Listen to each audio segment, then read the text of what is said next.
Hari Om. Now we continue with our thermal properties.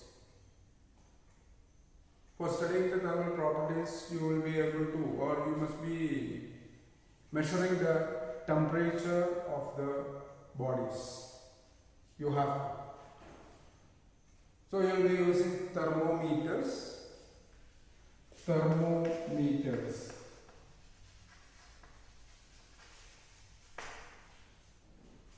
Is the instrument used for measuring temperature of a body.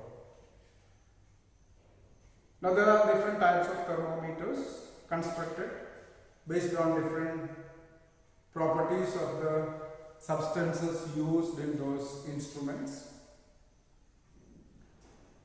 and most commonly used is what you call mercuric thermometer. There we are using the property of expansion of mercury through heat, and that expansion is calibrated, and we take that calibration as measurement of temperature. There can be gas thermometer. So gas will be expanding on heating, and if you don't allow it to expand, its pressure will be increasing. So based on the relation between pressure change and the temperature relation, you can construct a thermometer called gas thermometer. Constant volume gas thermometer. You are not allowing it to expand, but pressure increases in that case. And you know that the resistance, electrical resistance of the material will be changing according to the heat energy it absorbs.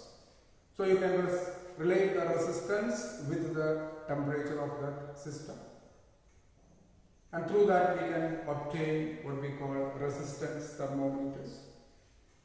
So like this, there are many different types of thermometers available. Now we are having direct measuring thermometers like see this COVID time. Now you can see that the thermometer gun type, okay, sensing the temperature. Alright. So there are different types of thermometers, but we are going to discuss thermometry. That's the branch of physics that deals with the measurement of temperatures. Okay. So we had a small explanation on the instrument called thermometers, but this particular part here we are going to discuss the relation between different scales of thermometers. Scales used for measuring the temperature, or different units used for measuring temperatures. You are familiar with two units.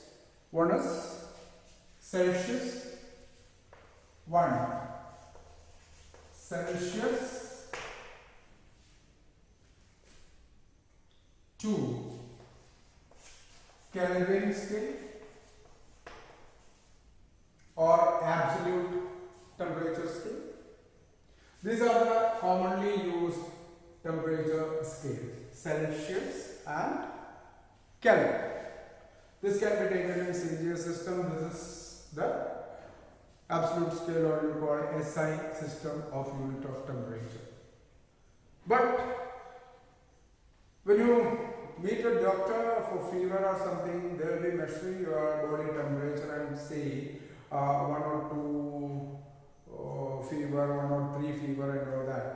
What they refer is yet another scale of temperature called Fahrenheit.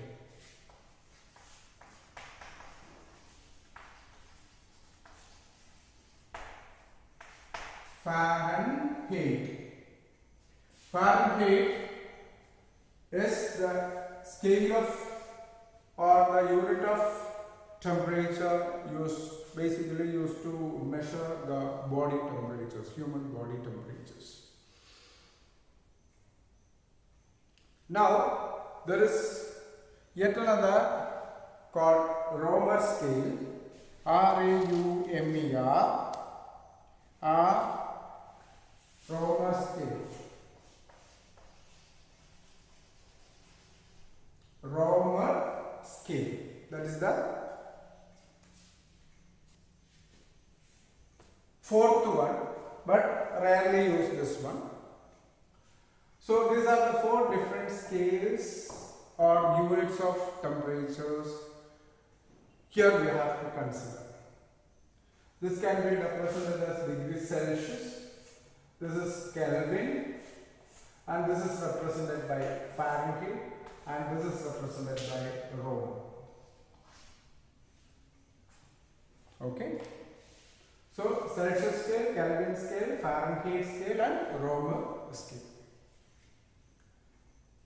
Now, the essence of this part is to relate these four different scales, how we can relate them or convert from one unit into another. For that, we have to consider a mathematical procedure, and that mathematical procedure I am taking here.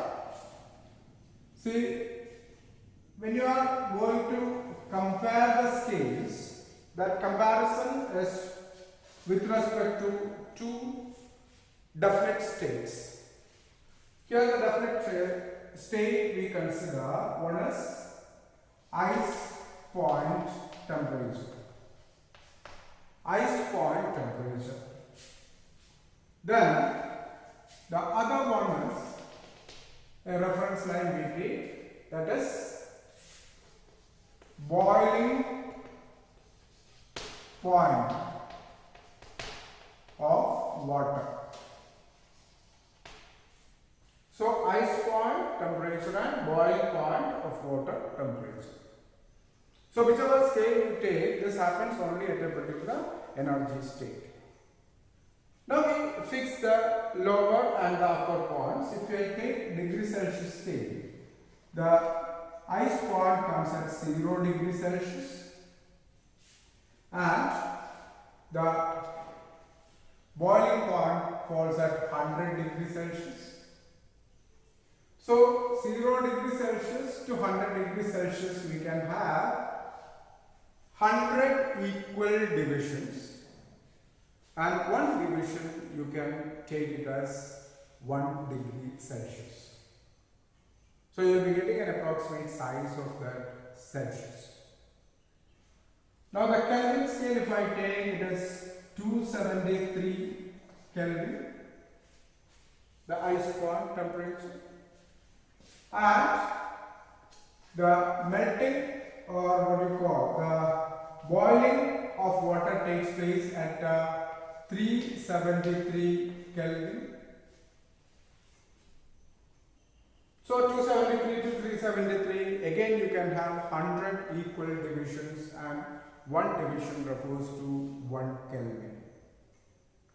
So you can come to another conclusion here, that size of 1 degree Celsius is equal to size of 1 Kelvin. And because of that, change or temperature in degree Celsius is equal to change of temperature in Kelvin. Now let us come to the third one, Fahrenheit scale, 32F.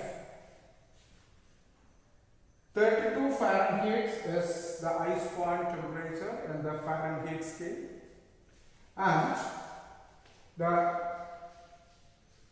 boiling of water takes place at 212 Fahrenheit. So between these two you can have 212 minus 32, 180 equal divisions, and one division you can assume it as 1 Fahrenheit. So 1 Fahrenheit is very small. The size of 1 Fahrenheit is very small compared to that of degree Celsius and Kelvin. Then comes to the fourth one, that is Romer scale. So 0 Romer is the ice point temperature, and 80 romer is the boiling of water which is taking place. So we got the lower reference level and upper reference level for all this. So to compare this, we take an in-between level, a common level in between.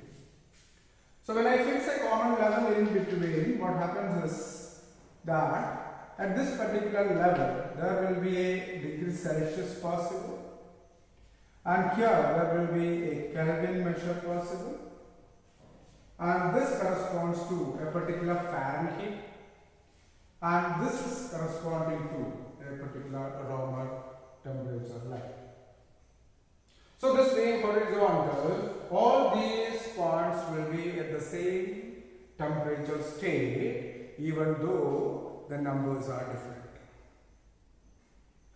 Now how to relate? I take a small mathematical steps here. I can have this difference and this one. If I take the ratio of the variations like this, then I can express the scales as degree Celsius minus 0 by 100 minus 0. That is this particular distance by this one. Like that, this distance by this one. So when I take that, I will be getting K minus 273 divided by 373 minus 273. Like that, this by this and also this by this. I take, so it comes as F minus 32 divided by 212 minus 32, and the last one R minus 0 by 80 minus 0. So when we express a ratio like this, then upper and lower levels are fixed for all, and we have taken a corresponding level horizontally here. What we are getting is these ratios are found to be equal among each other. Okay? So this is the equation you can consider for comparing any two units or scales of thermometers. Okay? So we can reduce this one to degree Celsius by 100 equal to Kelvin minus 273 by 100 equal to F minus 32 divided by 180 equal to R divided by 80. So this relationship you can keep in your mind to relate the four different units of temperature or thermometer scales. Okay? Now using this you can compare the scales or compare the levels of that one. So most important thing is that you must be knowing the ice point temperature and boiling point of water temperature of all the four scales. That is most important. If you know these two things, then the other equation is very easy to remember. Or you can obtain from the upper and lower values the other equation.